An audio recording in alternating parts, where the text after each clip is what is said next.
Eu saúdo a amada igreja com a poderosa paz do Senhor, amém? Um excelente domingo para todos que estão assistindo a nossa escola dominical em casa. Que seja um dia abençoado e que você também seja canal de bênção para sua família e para todos aqueles que olharem em você e pedirem de você um exemplo de fé.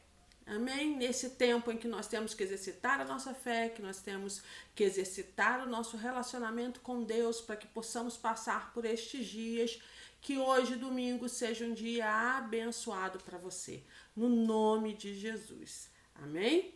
Hoje a nossa escola dominical é a lição número 21 da revista Raízes da Nossa Fé. E o tema da nossa aula hoje é Cremos na Prosperidade Bíblica. Amém? E é um tema muito interessante, muito falado, mas que a gente vai tentar tratar à luz da revista. E a revista foi baseada, essa lição da revista foi baseada numa carta do Colégio Episcopal da Igreja Metodista que trata exatamente sobre prosperidade. Amém? Se você quiser encontrar no site da Igreja Metodista Nacional, www.metodista.org.br, você vai encontrar essa carta episcopal e ela na íntegra. Eu estou resumindo bastante, baseado na revista, mas você consegue o texto todo na íntegra no site da Igreja Metodista. Amém? Vamos orar? Pai, muito, muito, muito obrigada, Senhor. Muito obrigada por tua provisão. Muito obrigada por teu cuidado. Muito obrigada, Senhor, por estarmos na tua presença. Muito obrigada, Pai, por mais uma escola dominical. Muito obrigada, Senhor, que mesmo fisicamente afastados, estamos unidos, Senhor, em espírito, Pai. Em unidade, Senhor, em unidade contigo, Pai. Muito obrigada. Abençoa o estudo desta manhã, Senhor. Nós te pedimos no nome de Jesus. Amém. Bem, esse estudo, segundo a revista, é baseado em 2 textos bíblicos. O primeiro texto bíblico está em Hebreus, no capítulo 11, né? E a gente sabe que o capítulo 11 de Hebreus trata de fé, tá? Então a gente vai começar a leitura com um versículo do capítulo 11 de Hebreus, que é o versículo 6. Então, se você puder pegar a sua Bíblia, Hebreus, capítulo 6. Depois nós vamos abrir em Provérbios, no capítulo 28, versículo 25, tá? São 2 textos, um texto do Novo Testamento, Hebreus capítulo 11, versículo 6, e um texto do Antigo Testamento, Provérbios capítulo 28, versículo 25. Amém? Posso ler? Você já encontrou? Como é um versículo, se você quiser depois pegar e ler, né, eu lerei agora o versículo de Hebreus, depois você dá uma olhada no capítulo inteiro, que é muito interessante. Então, Hebreus, capítulo 11, versículo 6, diz assim: de fato, sem fé é impossível agradar a Deus, porquanto é necessário que aquele que se aproxima de Deus creia que ele existe e se torne galardoador dos que o buscam. Amém? Vamos lá para Provérbios 28, versículo 25. Diz assim: o cobiçoso levanta contendas, mas o que confia no Senhor prosperará. Amém? Mas, Norma, por que você está falando de fé, de confiança, para tratar de um tema que é o tema prosperidade? Bem, primeiro a gente tem que entender um pouquinho a questão do que nós estamos falando aqui. Lá em Hebreus capítulo 11 diz que sem fé é impossível agradar a Deus, porque é necessário que aquele que se aproxima de Deus creia que ele existe. Então eu queria só pegar esse textinho, daria uma outra aula, mas eu quero só pegar o verbo crer, nesse caso do texto de Hebreus. crer ali é muito mais do que acreditar. Crer ali, para a interpretação bíblica, quer dizer se relacionar, ter a certeza de que o alvo da sua crença existe e que você pode se relacionar com isso. Crer é mais do que acreditar, né? Crer implica também relacionamento. Então, a fé, ou seja, você crer, você ter fé, né? É você ter também um relacionamento com o alvo da sua fé. Então, no caso, é um relacionamento com Deus, tá? E quando você vai lá para Provérbios diz que aquele que confia prosperará. Então, você tem um relacionamento íntimo de fé, mas também um relacionamento de confiança de que Deus irá te prosperar. Então, esse é o princípio. Então, vamos entender um pouquinho, porque esse princípio é um pouco diferente do princípio de prosperidade que nós temos visto por aí. O princípio de prosperidade divulgado na maioria dos casos é o princípio do acúmulo de riqueza. E a palavra de Deus não fala que prosperidade é acúmulo de riqueza. O sinal da sua prosperidade pode ser acúmulo de riqueza? Pode. Pode. Não há problema nisso. Mas prosperidade é muito mais que isso. Tá?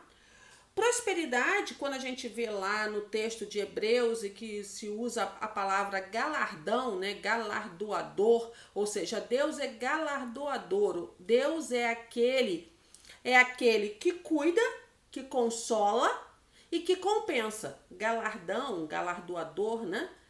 Nós vamos ter um galardão na eternidade, é algo que é o seu consolo ou aquilo que Deus vai te compensar pelo que você passou por aqui. Então Deus é um Deus que anda com você, está com você, se relaciona com você, se preocupa com você e por ele se preocupar com você, ele vai te consolar nas situações necessárias, ele vai te compensar se por acaso isso for algo importante, e ele também vai te prosperar. E aí são palavras que são muito sinônimas, que são muito parecidas, principalmente no contexto do Antigo Testamento. Vamos dizer assim, há um conjunto de palavras que foram traduzidas para o português. O texto bíblico, ao ser traduzido para o português, ele tem um conjunto de palavras que está ligado ao mesmo eixo de prosperidade. Até a revista fala em algumas. E aí eu vou ler assim, que elas têm mais ou menos o mesmo significado. Então, quais são essas palavras que têm mais ou menos o mesmo significado e que estão dentro da esfera da prosperidade? Você tem, é claro, o próprio verbo prosperar, né? Que é o ato de você ter fruto. Tem mais algumas coisas, vocês vão entender pelo resto do contexto. Prosperar, ter êxito, ter sucesso, sair-se bem, fazer crescer, fortalecer, pacificar, ser frutífero, fartar-se e riqueza. Então você percebe que o âmbito da prosperidade é muito maior do que o âmbito só de ter riqueza, de ter bens materiais, né? Se você se propõe a fazer algo e faz isso muito bem, você é próspero. Se você se propõe a cuidar de alguém, fazer com que essa pessoa cresça, com que essa pessoa aprenda, com que essa pessoa evolua, com que essa pessoa tenha um relacionamento íntimo e pessoal com Deus, você é próspero. E se você cresce como pessoa e também faz outras pessoas crescerem, você é próspero. Se a sua família ela cresce em graça, cresce em harmonia com Deus, cresce, né, cumprindo a vontade de Deus, você é próspero. Então, prosperidade, principalmente, talvez o significado mais forte de prosperidade, vamos dizer assim no contexto bíblico, é o de você ser frutífero, de você dar fruto, de você ser produtivo naquilo que você faz. E aí é em qualquer área da sua vida, familiar, profissional, ministerial, espiritual, todas as áreas que você tiver, financeira, todas elas. Então, prosperar é muito mais do que ter riqueza. E a gente tem hoje uma teologia que é divulgada e propagada em muitos lugares, que se chama teologia da prosperidade, em que você, vamos dizer assim, simplifica o que é prosperidade bíblica para o ato de ter riqueza, né? Então, para a teologia da prosperidade, você precisa ser rico, ter bens, você não pode ter problema de saúde, você não pode ter nenhuma dificuldade, porque se você não demonstra com os seus bens que você tem riqueza, se você por acaso cai doente, se você não tem uma vida longa, se você acontece um acidente, acontece alguma coisa com você, para esta teologia, você não se relaciona com Deus. Você é alguém que a presença de Deus não está na sua vida. E aí, o que é que você quer? O que é que eles dizem com isso? Primeiro, que você é incrédulo, porque você não crê em Deus, e por isso você está vivendo isso, tua fé não é suficiente. E a segunda coisa é que você pode ter um pecado, e é esse pecado que te impede de ter os bens, e você precisa se livrar desse pecado. Ou você tem imaturidade espiritual, ou seja, você não cresceu espiritualmente, não tem uma relação com Deus o suficientemente forte para que Deus te abençoe. E quando Deus fala de prosperidade, Deus não está falando disso. Deus está falando que Ele vai cuidar de você, que Ele vai te consolar, que Ele vai te tornar próspero. Vamos pensar em Jó? Vamos lembrar da história de Jó? Jó era um homem rico. Ok. Uma família estruturada. Ok. Jó era um religioso. Ele fazia todas as ordenanças religiosas. Então, por que Deus permitiu que o diabo tocasse em Jó?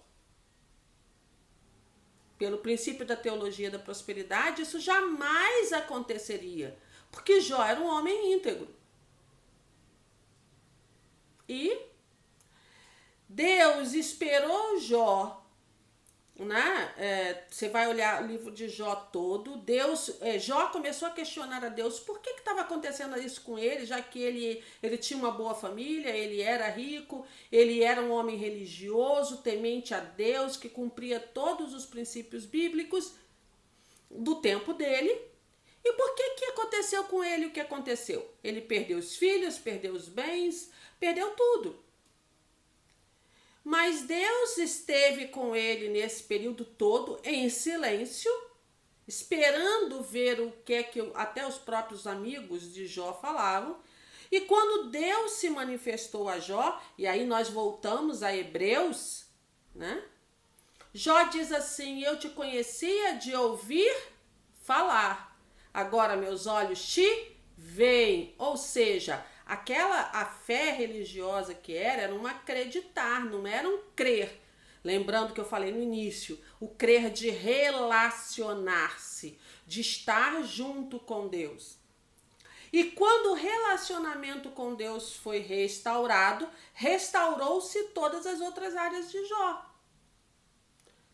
Ah, Norma, você está dizendo que se eu me relacionar com Deus eu vou ficar rica igual Jó? Não. Eu estou dizendo que você vai ser próspero. É diferente. Ou seja, você será frutífero, você dará frutos, você vai fazer as coisas, tudo que você colocar na mão vai crescer.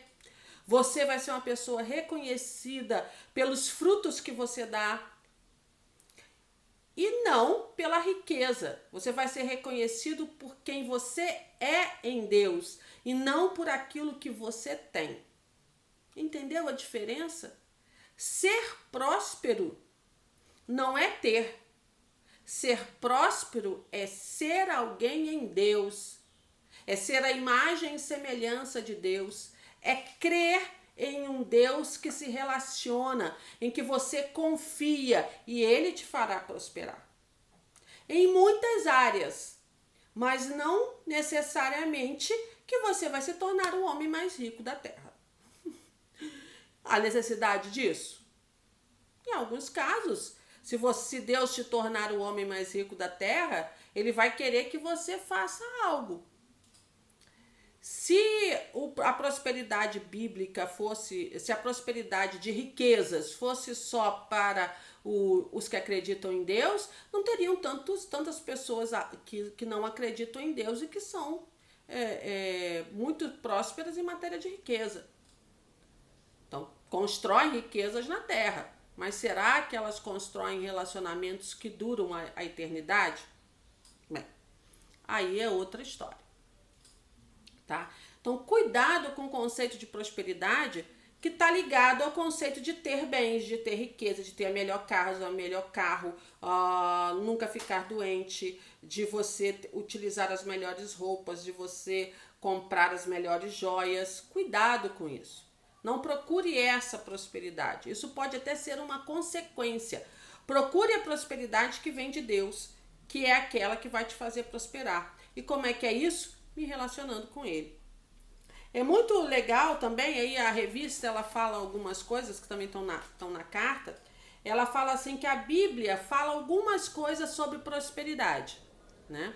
Então lá em Ezequiel 17, 1:10 e no Salmo 1:3, o profeta Ezequiel fala assim que relaciona a prosperidade com a videira que dá frutos. Então ser próspero é igual uma videira que dá fruto. E qual o fruto que você dá? Tá falando de dinheiro? Não, tá falando daquilo que você constrói na sua vida, daquilo que você constrói como pessoa, do legado que você está deixando para sua família, para os seus herdeiros, para os seus filhos, netos e para todos aqueles que se relacionam com você, né? Em Josué, lá tá em Josué no capítulo 1, eu gosto muito desse texto, diz que ser próspero é ser forte e corajoso. Porque quando ele é forte, corajoso, quando ele não teme e ele anda nos caminhos do Senhor, a promessa que está para Josué é de que tudo onde Josué colocasse o pé, ele tomaria posse. Então, prosperidade está ligada a ser forte, ser corajoso, fazer o que deve ser feito, fazer aquilo que Deus pede para você fazer. Quando você vai para Neemias, né? Neemias, a ideia de prosperidade está em praticar a misericórdia. Ou seja, em fazer a vontade de Deus, ajudando o outro, cuidando daquilo que é importante para Deus. No caso de Neemias, foi restaurar os muros de Jerusalém. Era só restaurar os muros de Jerusalém? Não. Ao restaurar os muros de Jerusalém, ele restaurava a autoestima daquele povo, ele restaurava o senso de unidade e ele restaurava o culto a Deus naquele lugar. Então, não é só, né? Por isso que a palavra, quando fala que prosperidade não é só ligada à riqueza. Tem muita coisa que torna uma pessoa próspera, né? Bem, tem alguns outros textos bíblicos, né? A revista cita Deuteronômio 29:9, se você quiser ler. Primeiro livro de Reis, capítulo 2, versículo 3. Eclesiastes, no capítulo 10, versículo 10 e no capítulo 11, versículo 6. Esses textos falam que prosperidade ou ter êxito e sucesso na vida é ter uma conduta sábia. É o discernimento e a perspicácia no trato com a instrução de Deus, ou seja, é exercer a sabedoria que vem do alto.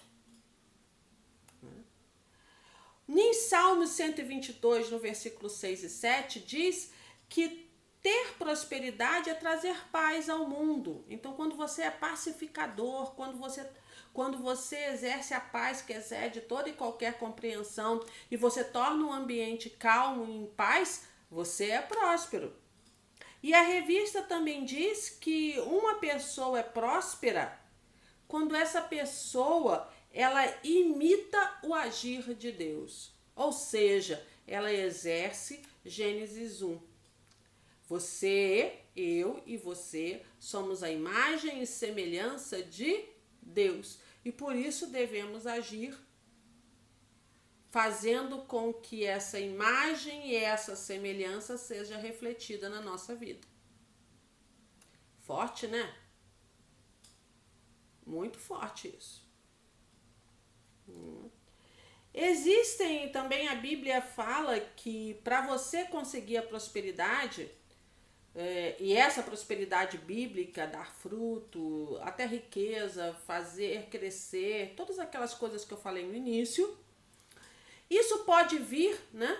Essa prosperidade pode vir em momentos de sofrimento, né? Você passa por momentos de sofrimento e ao passar por esses momentos de sofrimento, Deus está com você, a graça de Deus está com você e você cresce e vai fazer crescer quem está à sua volta, porque você se torna mais sábio, mais justo, mais maduro, crendo em Deus de uma maneira muito mais forte, porque seu relacionamento é muito mais forte do que ele, né? A revista também diz que você pode ter, né, o povo de Deus tem a prosperidade quando ele é fiel e leal a Deus e a sua comunidade. Então, quando você é fiel e leal ao que Deus quer para a sua vida e você é fiel e leal aos que estão à sua volta, a prosperidade vem para sua casa. A palavra também diz que quando você teme ao Senhor, que você busca, né, do temor do Senhor, você busca estar e você reconhece que o Senhor é quem Ele é, né? A prosperidade também vem para sua casa. Tem outros textos, né? Diz assim, pela prática da justiça, pela posse do Espírito Santo, ou seja, você deixar que o Espírito Santo esteja com você, você vai se tornar próspero, né? E é muito interessante olhar isso porque a gente tem que sair um pouco do eixo dos bens, do dinheiro, acho que talvez seja a palavra melhor para dizer, né? A gente sai desse eixo e passa para o eixo relacional. E aí, quando você se relaciona com Deus, as coisas acontecem, as portas se abrem, você se torna próspero no que você se propõe a fazer e você se torna melhor do que você era antes. Então é maravilhoso ver o agir de Deus, né, na nossa vida, através da relação, né, através do que Hebreus fala, sem fé é impossível agradar a Deus. Então você crê nele e você confia nele e ele vai te fazer prosperar, né? E aí é importante, né, entender também que, né, a palavra diz que você é próspero, que Deus quer que você tenha uma vida e uma vida em abundância nesta terra e principalmente a prosperidade bíblica não se limita a essa terra. A partir do momento em que você aceitou Jesus como seu Senhor e Salvador, você recebeu a salvação que é eterna, que é uma vida de prosperidade além desta vida. É uma vida eterna, junto com o Pai, em que não haverá dor, não haverá tristeza, não haverá necessidade de acúmulos de bens, porque você terá uma vida transbordante em Deus. Quer prosperidade maior do que essa? Não existe, né? Então, vou até pegar aqui o texto que eu achei muito interessante aqui na revista, que diz assim: ser próspero e próspera é viver uma vida abundante na terra, em amplo sentido, cumprindo a vontade de Deus, sentindo satisfação na vida, percebendo-se uma pessoa abençoada e tornando-se uma pessoa abençoadora, né? É ter a certeza da presença constante de Deus sobre nós, porque Ele é nosso pastor e Ele não deixará que sintamos falta de nada, como diz o Salmo 23. Então, hoje, tome a decisão de ter uma vida próspera, mas uma vida próspera como dito em Hebreus e como dito em Provérbios. Tenha fé, creia no Senhor, e Ele será o galardoador da sua vida. Porque se você confia nele, Ele te fará prosperar em tudo o que você colocar na mão. E é maravilhoso ver a prosperidade. E você vai ver isso na continuidade, no seu trabalho, se você estuda, na sua casa junto com a sua família, na igreja, no ministério, em tudo que você fizer. Se você tem fé, se você crê, se você se relaciona com Deus, confia nele, a prosperidade será natural. Porque ela é natural. Porque Deus quer que você viva e viva em abundância. Amém? Então, quando eu experimento o amor, a graça, a alegria de viver em Deus, eu sou próspero. Você é próspero, você é próspera. Tome posse da prosperidade na sua vida, seja frutífero, dê frutos, mostre o que Deus, toda a potencialidade que existe em você, que Deus colocou em você, transforme isso em prosperidade, ou seja, cresça e faça crescer. Seja alguém generoso, que cuida do seu relacionamento com Deus, mas também cuida do relacionamento com seu irmão. Cuida do relacionamento com a sua irmã. Cuida daqueles que estão próximos. E você não só quer crescer, mas quer que eles cresçam também junto com você. Seja próspero. Tome posse disso, no nome de Jesus. Beijo no seu coração. Uma semana abençoada e que você possa exercer a prosperidade que vem do Senhor, hoje e sempre. Beijos, até semana que vem.